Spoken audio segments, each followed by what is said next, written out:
Ер нь утаа гэдэг өөрөө агаарын бохирдол гэдэг бол өөрөө нийслэл Улаанбаатар хотын бүр номер 1 тулгамдсан асуудал мөн.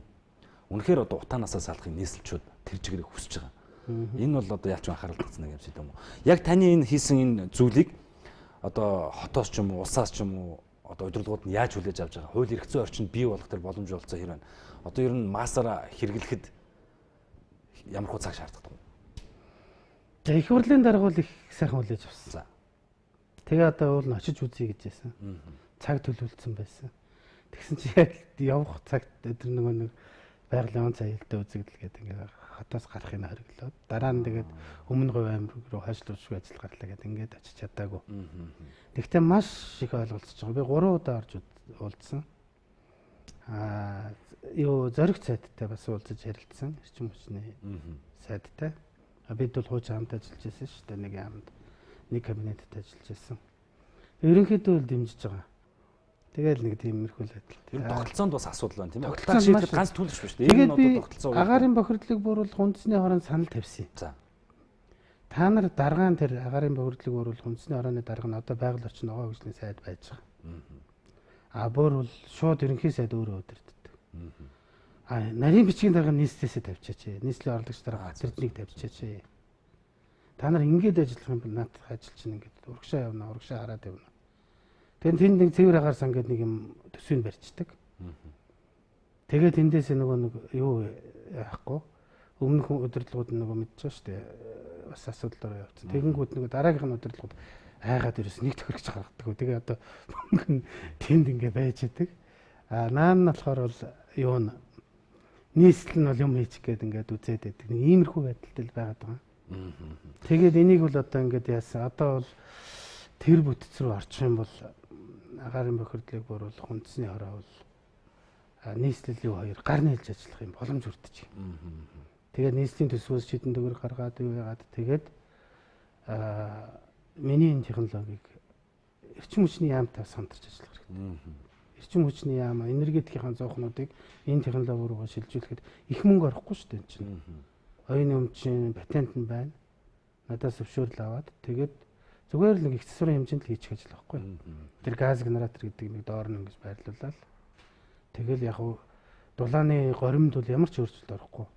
Хийжүүлэх процесс явагдал хийн өөрөө шатчихж байгаа. Хийн шатлал гэдэг бол бас тоглоом биш. Тэсэрдэг, дэлбэрдэг. Би өөрөө яг 100% мэргэжлийн инженер хүн. Одоо машинистаас эрчим хүчний дэд сайдын хүртэл одоо 30 жил хийсэн. Эрчим хүчний салбарт явлаа. Тэгтээ дандаа 100% дээр явсан. Станц дээр ажилласан.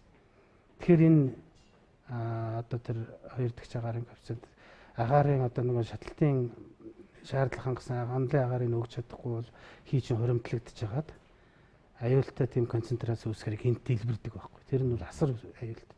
Тэгэхээр тийм юмнууд энэ бол горимын хийх юм бүгдийг одоо зураг төслөөр хийцэн.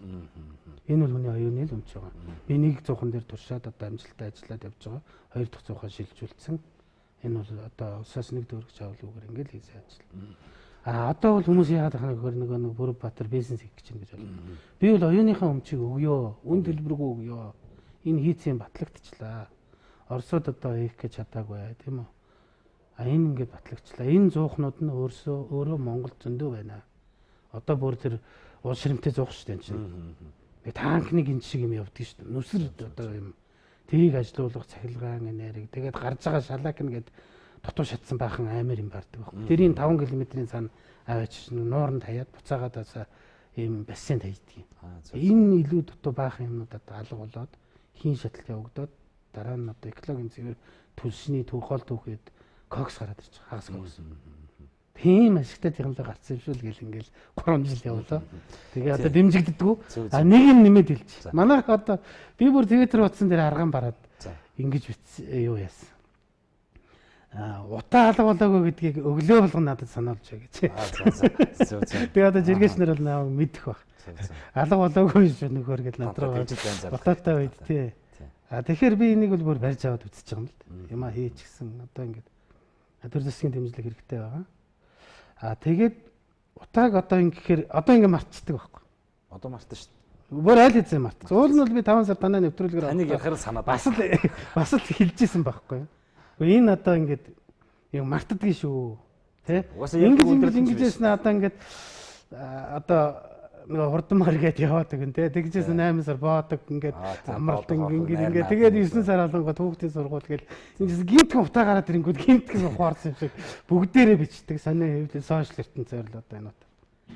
Тэгтэл бидэнд бол асар их боломж байгаа. Энэ нэг манай энэ кокс бол хангалттай гарч байгаа байхгүй юу? Энийг хэвлэн гэдэг үл зүгээр стандарт юм. Тэгэхээр энийг ингээд зуных нь одоо 9 сарын хугацаанд нь бид өвөл төлөх түлшээ нөөцөлж аваад экологийн цэвэр түлш нөөцөлж аваад тийм үү?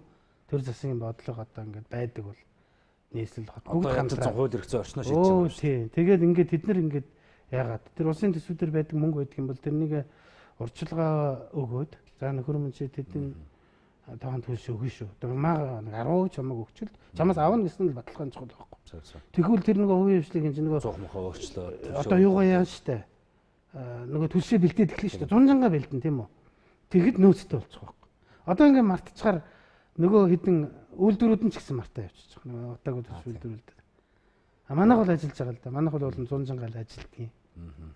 Тэгээ бас нөгөө тэр станцнаас 100 энэ чинь галлахгүй гэдэг. Бас хэцүү тэднээс 100 гуйж галлуулах гэсэн бүх асуудал болдог. Тийм.